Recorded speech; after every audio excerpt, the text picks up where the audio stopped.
Mitosis को explain किया था, आज मियोसिस को एक्सप्लेन करते हैं, कंप्लीट करते हैं। पूरा बायोलॉजी, केमिस्ट्री, फिजिक्स भी एक्सप्लेन करेंगे पूरा। स्टोरी की तरह आप सुनोगे, एनसीईआरटी पूरा समझ में आएगा एक बार सुनने के बाद करोगे तो। ये चैनल जो बायोलॉजी द स्टोरी है, इससे आप जुड़ जाओ, फायदा जरूर होगा। तो माइटोसिस में हम देखा कि माइटोसिस डिप्लॉयड सेल और हैप्लॉयड सेल दोनों में हो रहा, क्योंकि हमें नंबर बढ़ाना था। लेकिन मियोसिस का जो कंसेप्ट है, देखो माइटोसिस तो ये डिप्लॉयड सेल में भी हो रहा और हैप्लॉयड सेल में भी हो रहा। लेकिन जो एसेक्सुअल रिप्रोड्यूसिंग ऑर्गेनिज्म होते हैं, वो वेरिएशन कहाँ देते हैं? वो आइडेंटिकल प्रोजेनी का फॉर्मेशन करते हैं। लेकिन नेचर को डेवलप करना पड़ा वेरिएशन। तो वेरिएशन के लिए क्रोमोसोम का रिडक्शन करना था, दो अपोजिट सेक्स का इन्वॉल्वमेंट है। तो यू कैन कॉल, आप बोल सकते हो कि meiosis is related to sexual reproduction, क्योंकि सेक्सुअल रिप्रोडक्शन में फीमेल का क्रोमोसोम और मेल का क्रोमोसोम का रिडक्शन होता है। तो मियोसिस जो यहाँ जो मियोसिस है, तो मियोसिस 1 और मियोसिस 2 है। लेकिन मियोसिस 1 की बात करें तो मियोसिस 1 में आपको प्रोफेज 1 आ जाएगा। 2-3 स्टेप जो आपको याद होना चाहिए। देखो, meiosis of prophase, meiosis 1 of prophase is greater than the mitotic prophase. Mitotic prophase से बड़ा होता है मियोसिस 1 प्रोफेज। ये सब डिवाइडेड है लैप्टोटिन, जाइगोटिन, पैक्सीटिन, डिप्लोटिन, डाइकाइनेसिस में। प्रोफेज, वहाँ का प्रोफेज तो छोटा ही सा था ना। तो यहाँ का लैप्टोटिन की बात करें तो लैप्टोटिन में कॉम्पैक्शन, एनसीईआरटी की लाइन एक्सप्लेन कर रहे हैं, कॉम्पैक्शन थ्रू आउट लैप्टोटिन होता है, मतलब कंडेंसेशन। क्रोमेटिन जो है वो उसका वहाँ भी हुआ था, chromatin convert into the chromosome. यहाँ भी कॉम्पैक्शन थ्रू आउट लैप्टोटिन जारी रहता, मतलब कि chromosome chromatin convert into chromosome. ये आप लाइट माइक्रोस्कोप में ये विजिबल है। लैप्टोटिन के बाद दूसरा स्टेप जो है वो जाइगोटिन है। जाइगोटिन में क्या होता है? देखो, दो क्रोमोसोम यदि पेयर कर रहा तो उस क्रोमोसोम को बोलेंगे होमोलोगस क्रोमोसोम। आइए देखो, दो क्रोमोसोम पेयर कर रहा तो दोनों को जोड़ने के लिए कुछ होना चाहिए, दोनों को जोड़ दे, दोनों को चिपका दे। तो उसके लिए एक प्रोटीन होता है, नाम है साइनोप्टेनेमल कॉम्प्लेक्स प्रोटीन। ये प्रोसेस, दोनों क्रोमोसोम के पेयरिंग के प्रोसेस को हम बोलते हैं साइनेप्सिस। जब दोनों जुड़ गए तो एक क्रोमोसोम दूसरा क्रोमोसोम, तो ये बन गया बाइवेलेंट। और एक क्रोमोसोम को 2 क्रोमेटिड होता, तो क्रोमेटिड के रिलेटेड हम बात करें तो टेट्राड बन गया।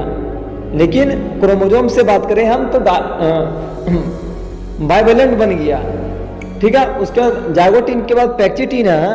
तो पैक्सीटिन में क्या होता है? देखो, एक क्रोमोसोम का 2 क्रोमेटिड सेंट्रोमियर तक कनेक्ट होता है, वैसे ही दूसरा क्रोमोसोम का 2 क्रोमेटिड सेंट्रोमियर तक कनेक्ट है। यदि 2 डिफरेंट क्रोमोसोम का दो डिफरेंट क्रोमेटिड यदि पेयर कर रहा तो मतलब ये, मतलब दोनों क्रॉस कर रहा, तो यहाँ जो होगा crossing between non sister chromatid, क्योंकि एक क्रोमोसोम का 2 क्रोमेटिड सिस्टर क्रोमेटिड होता है। तो ये pairing between non sister chromatid हो जाएगा पहला। तो मतलब ये हो गया पैक्सीटिन में सबसे इंपॉर्टेंट ये है कि यहाँ क्रॉसिंग ओवर हो रहा। क्रॉसिंग ओवर होने के लिए कोई एंजाइम की रिक्वायरमेंट है, जिस एंजाइम का नाम है रिकम्बिनेज। तो इसका मतलब हो गया कि रिकम्बिनेशन नोड्यूल का फॉर्मेशन हुआ पैक्सीटिन में। 3-4 स्टेप याद रखोगे, क्रॉसिंग ओवर हुआ, रिकम्बिनेज एंजाइम की रिक्वायरमेंट लगी और रिकम्बिनेशन नोड्यूल बना। पैक्सीटिन के बाद फिर डिप्लोटिन हो जाएगा। डिप्लोटिन में क्या होता है कि जो साइनोप्टेनेमल कॉम्प्लेक्स है उसका डिसोल्यूशन हो जाता है, वो डिजेनरेट हो जाता है, वो खत्म हो जाता है। तो जो साइड में क्रॉसिंग नॉन सिस्टर क्रोमेटिड के बीच में जो क्रॉसिंग ओवर हुआ था, वो घसक कर एक सेफ कियास्माटा का फॉर्मेशन कर देगा। या डिप्लोटिन में डाइकाइनेसिस में टर्मिनेशन ऑफ कियास्माटा, डाइकाइनेसिस में टर्मिनेशन ऑफ कियास्माटा होता। बाकी प्रोफेज का जितना स्टेप है सब यहाँ डाइकाइनेसिस में होगा। देखो, यहाँ nucleolus, Golgi body, endoplasmic reticulum disappear हो जाएगा। सबसे बड़ी बात यह है कि माइटोटिक प्रोफेज का जो क्रोमोसोम था वो विजिबल नहीं था प्रोफेज में, वो फुल्ली विजिबल था मेटाफेज में। इसलिए तो मोर्फोलॉजी हम इजिली मोर्फोलॉजी उसकी स्टडी कर सकते हैं मेटाफेज में।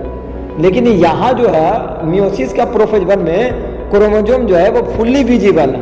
उसके बाद फिर मेटाफेज आएगा।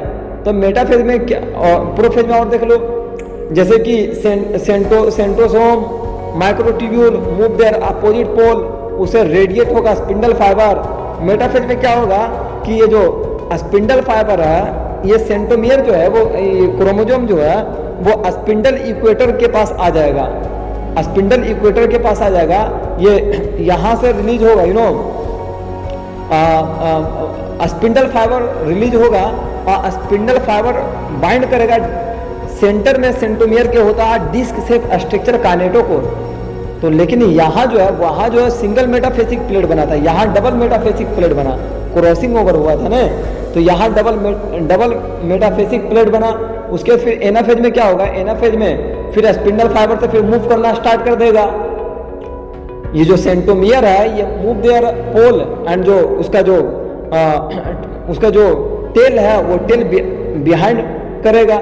तो इसका मतलब हो गया कि यहाँ देखो, यहाँ बहुत बड़ी बात ये है कि क्रोमोसोम का रिडक्शन हुआ और डीएनए जो है वो डिप्लॉयड हुआ। और टेलोफेज में पता है कि प्रोफेज का जस्ट रिवर्स है टेलोफेज। तो टेलोफेज में क्या होगा कि टेलोफेज में सब जैसे कि वहाँ सब रीअपियर हुआ था सब डिसअपियर हो जाएगा।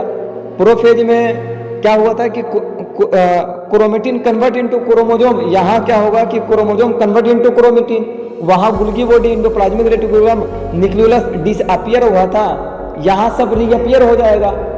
ये टेलोफेज हो गया। उसके बाद फिर मियोसिस 2 की बात करें तो मियोसिस 2 में माइटोटिक